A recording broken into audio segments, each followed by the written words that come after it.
जीवन से संघर्ष करते ये लोग, जिसका ठिकाना तो है पर पेट के लिए खाना नहीं है। ये क्या है? ये तो महाराज अलग है। जो सेठ जी की बात तो नहीं। शुक्रिया भगवान ऐसे लोग बनाने के। तो वही है, छोड़ो ये अमीरों के चौचले।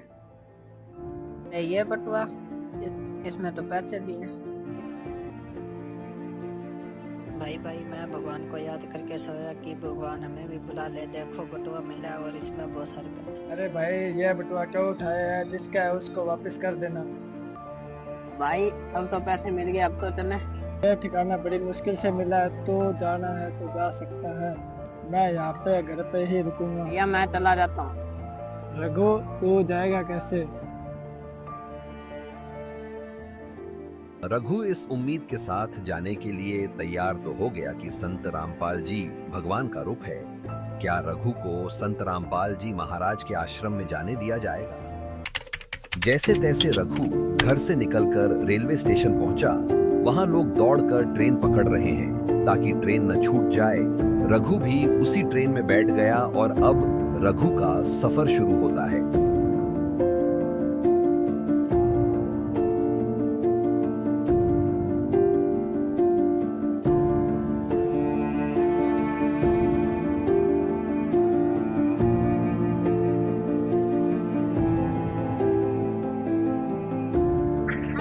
अभी मैं बैठ के क्या करता हूँ? बाहर चल।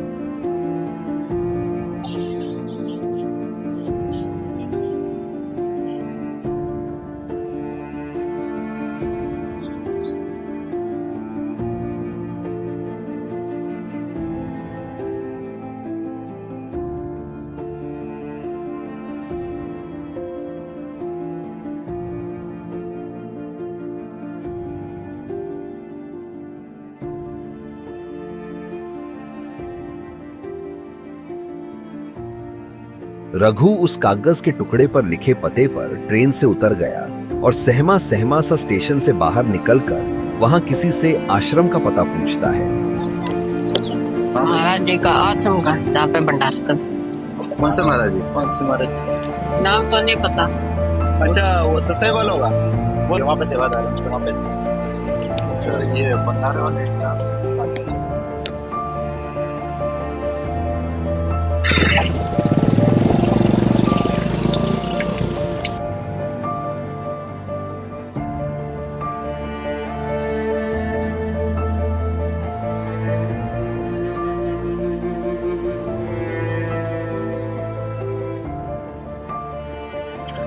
बैठो, आओ चप्पल उतारो और बैठो यहाँ पे। बोलो आप। आओ तो भंडारा तो आगे बैठो, यहाँ नीचे बैठ जाओ आराम से। किसने बैठ? ये आश्रम, यहाँ पे तो कुछ भी नहीं। जैसा रघु ने सोचा था, यहाँ पहुंचकर उसके साथ बिल्कुल विपरीत हुआ। एक पेड़ के नीचे बैठे कुछ लोग खाना खा रहे हैं। क्या यही है संत रामपाल जी का आश्रम? रघु निराश मन के साथ वहां से उठकर चल पड़ा। कहाँ जा रहे हो आप? आश्रम में जाना। अभी गाड़ी आएगी यहाँ, आश्रम पूरा यहाँ से आगे आप गाड़ी में चले जाना, ठीक है? अभी गाड़ी आएगी, गाड़ी में जाना आप। कितना किराया लगेगा? कोई किराया नहीं लगेगा, आपको यहाँ से लेके जाएंगे और वापस यहाँ छोड़ेंगे आपको। कितने का दूर? यहाँ से 10 किलोमीटर है आश्रम, और आपको गाड़ी में लेके जाएंगे और गाड़ी में यहाँ आपको वापस छोड़ेंगे, ठीक है? अभी बैठो आप यहाँ, आ रही है गाड़ी।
भगवान, इतनी दुनिया, इतना बड़ा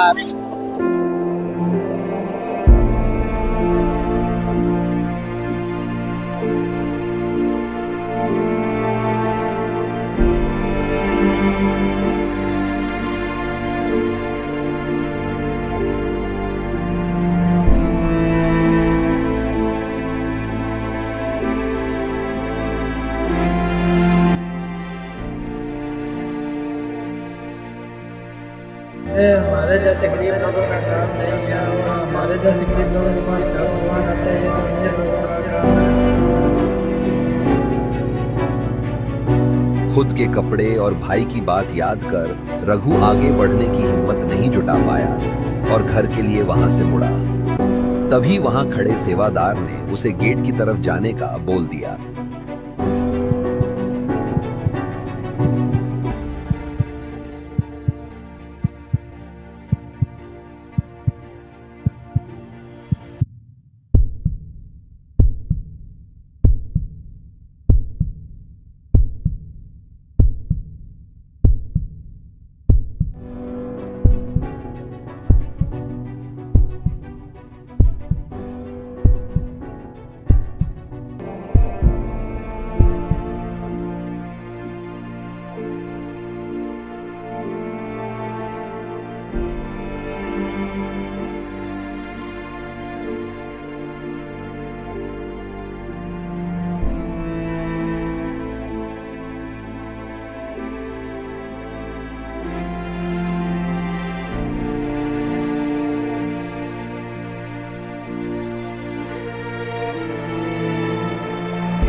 सही Bhagat ji.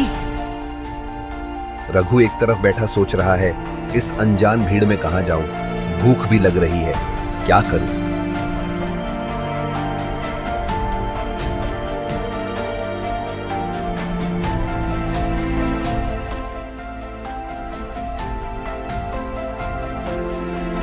Bendera lihat buji ni kia.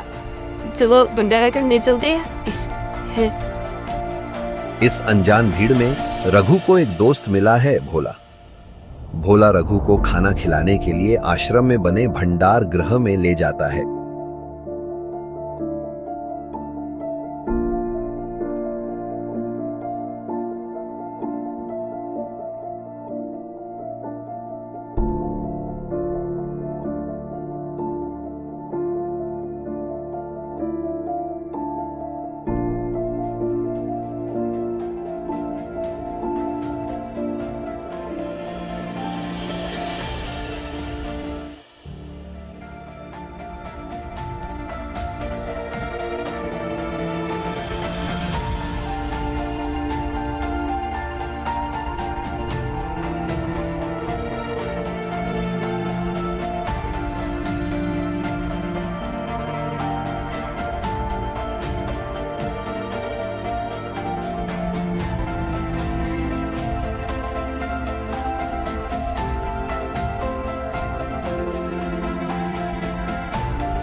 Raghu मन ही मन सोच रहा है, इतना अच्छा खाना पहली बार खा रहा हूं।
आध्यात्मिक प्रदर्शनी में रखे सदग्रंथों से ये तो सिद्ध हो गया कि रघु को जिस भगवान की तलाश थी वह भगवान कबीर साहेब ही है।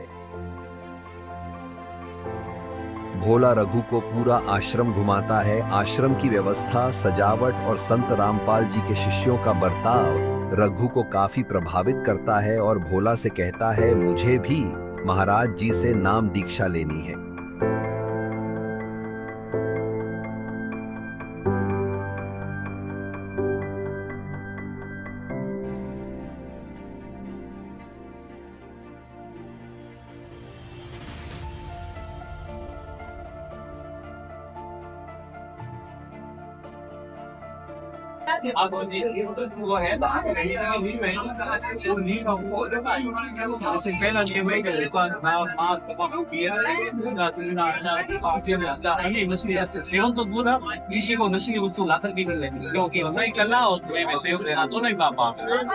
ये भक्ति मार्ग में किसके समान है?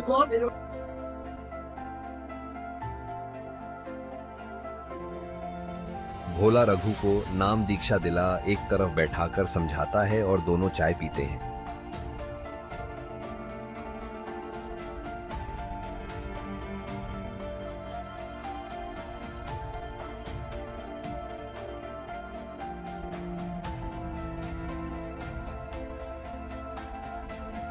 जब रघु घर के लिए आश्रम से निकलता है तब उसे घर के लिए भी लड्डू, जलेबी, बर्फी और पूरियां दी जाती है। ये सिर्फ रघु के लिए ही नहीं बल्कि आश्रम में आने वाले सभी श्रद्धालुओं को भी घर के लिए प्रसाद रूप में दिया जाता है।